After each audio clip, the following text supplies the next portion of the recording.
এই যে আমি এই মুহূর্তে ডোনো স্টার্ট করে ফেলেছি একটা প্র্যাঙ্ক করার জন্য, যে এনিমির সাথে টিম আপ করব। এই এনিমি দেখি আসলে টিম আপ করে কিনা, এটাই জাস্ট পরীক্ষা করব আমি, যে এই গেমে এখনও আদৌ আগের প্লেয়ার আছে কিনা। আগের প্লেয়ার তো অনেক টিম আপ করতো, এখন আমি চেক করব যে আসলে সে কি টিম আপ করে কিনা আমার সাথে একটুকু। তো এই যে সামনে যাইতেছি এনিমির, করে ভাই এনিমি কই। এই যে টিম আপ করতেছি, দেখি টিম আপ করে কিনা। টিম আপ করতেছি, তোমরা দেখো টিম আপ করতেছি।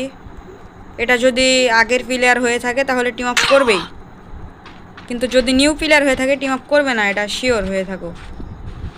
আগের প্লেয়ার হয়ে থাকলে টিম আপ করবে, নিউ প্লেয়ার হলে টিম আপ করবে না।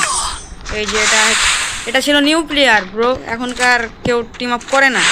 এটাই হইতেছে গিয়া ব্যর্থতা, আমাদের ওল্ড প্লেয়ারদের মর্যাদা নাই আর।